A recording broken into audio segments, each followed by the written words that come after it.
Hindi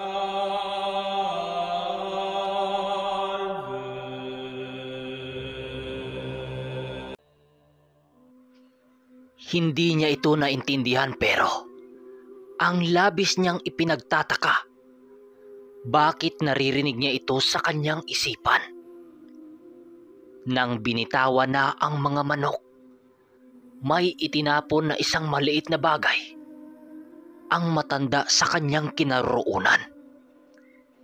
Tinitigan niya ito ng maigi at nakita niyang isa itong tilang itim na basang-basa ng lana. Yung matanda, patay mali siya. Ang akala siguro nito, hindi nakikita ni Gani ang mga bagay na yon. Animoy hindi ito nakikita ng mga tao dahil hindi man lang ito sinita.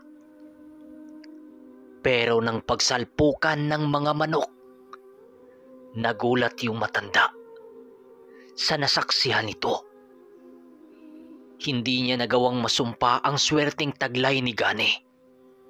Sa kabila ng mga ginawa nitong sumpa at nagtagumpay pa rin si Gani. Sa kauna-unahang pagkakataon, nasungkit ni Gani ang kampyonato ng araw na yon. Lahat ng mga nakakilala sa kanya ay hindi makapaniwala sa mga nasaksihan nito. Malaki-laki ang naiwi niyang salapi ng araw na yon dahil sa panalo at papremyo ng nasabing sabungan. Napakasaya ni Gani ng mga oras na yon dahil nagawa niya ang mga bagay na hindi niya lubos akalaing mangyayari. At saka, ang aliwalas ng pakiramdam niya. Hindi na rin naging buryong ang pag-iisip niya na labis niyang ipinagtataka. Nang araw din na yon, dumiretso siya sa kubo ni Tandang Tasyo.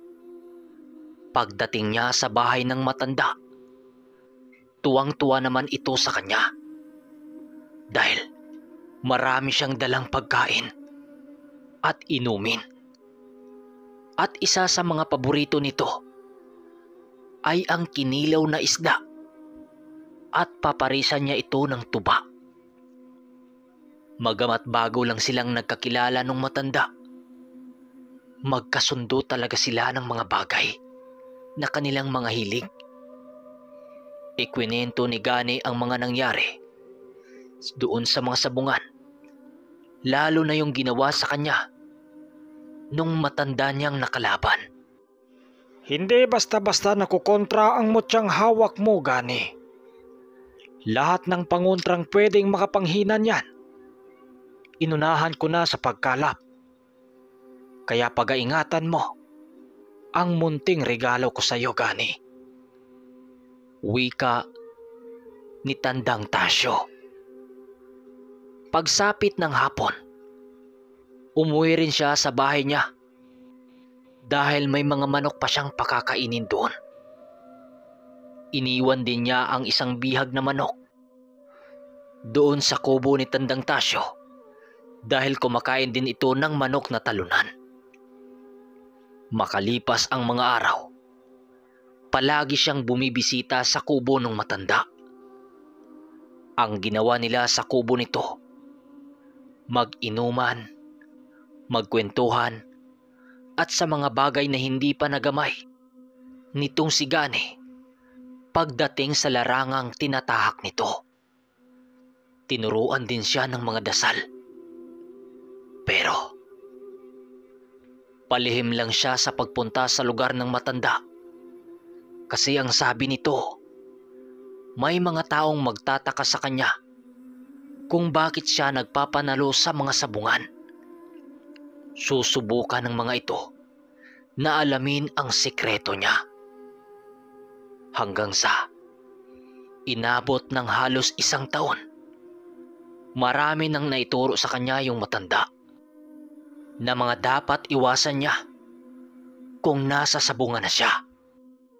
Magmula nung mapasakamay niya ang mutya ni Tandang Tasyo, halos lahat ng mga palaban niya panalo siya.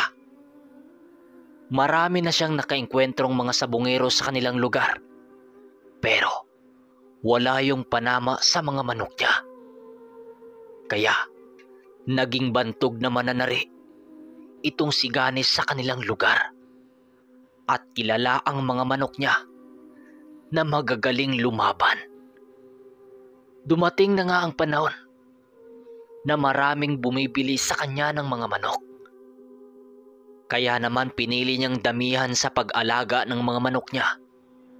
At maniwala man kayo o sa hindi, malaki na ang pinagbabago sa buhay ni Gani. Marami na itong pera. Nagkaroon siya ng mga lupain na halos mga manok ang nakalagay.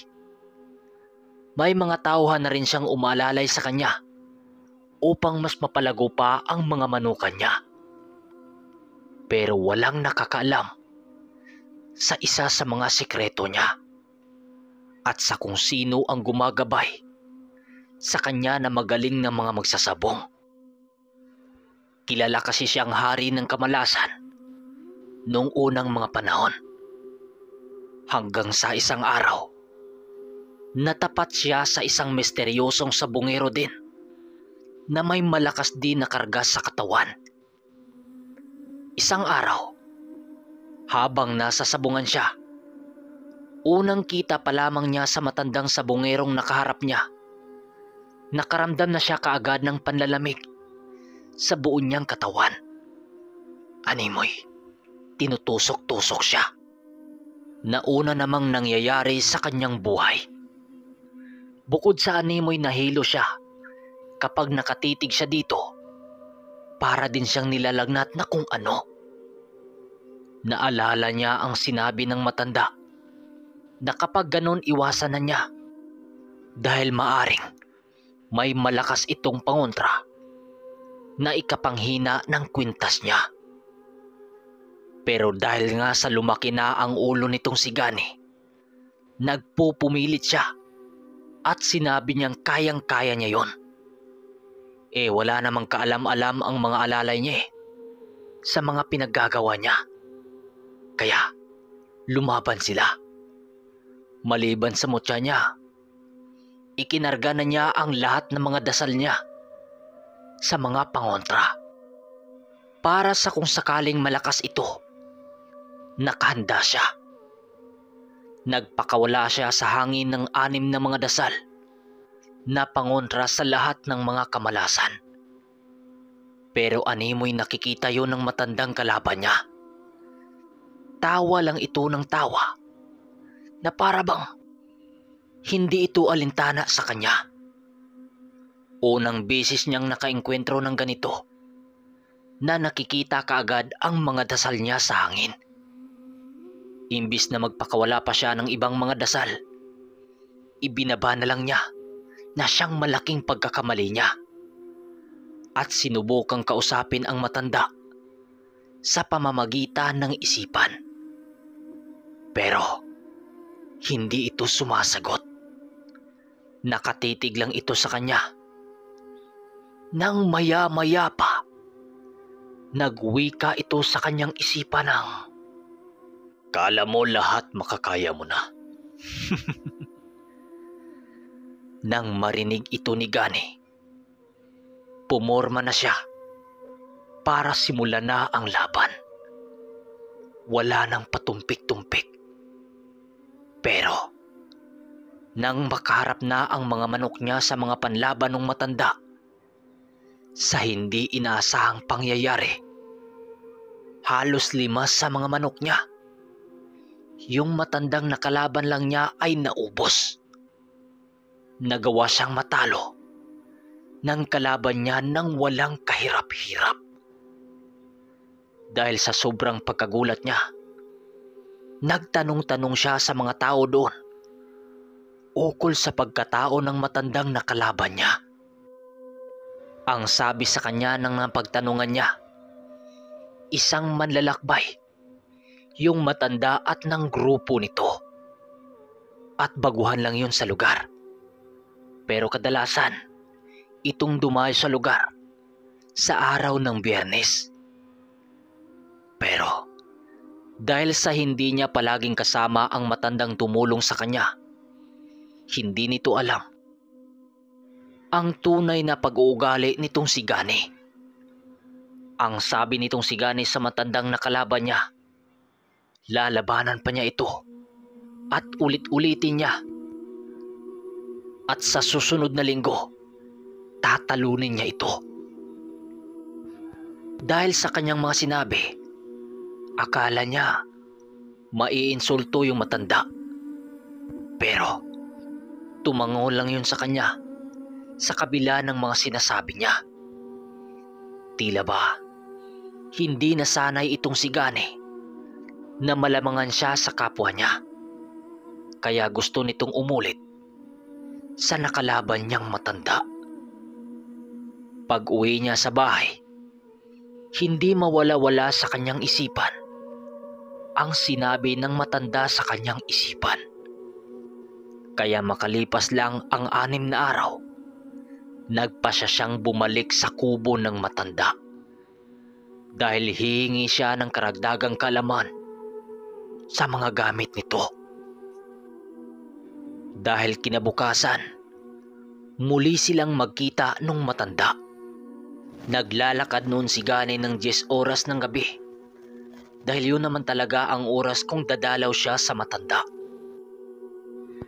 Binawalan kasi siya nitong pumunta ng araw na siyang kanya namang sinunod.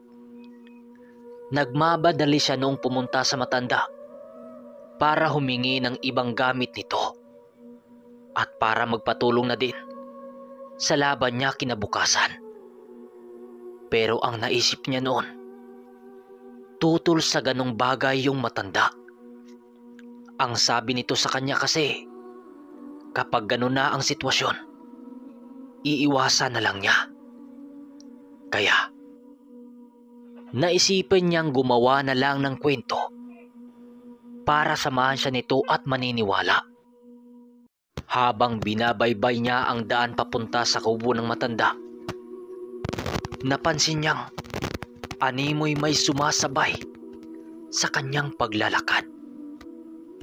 May tinatawag ang pangalan niya, nagtatawanan at nambabato ng putik na para bang pinaglalaruan siya nito.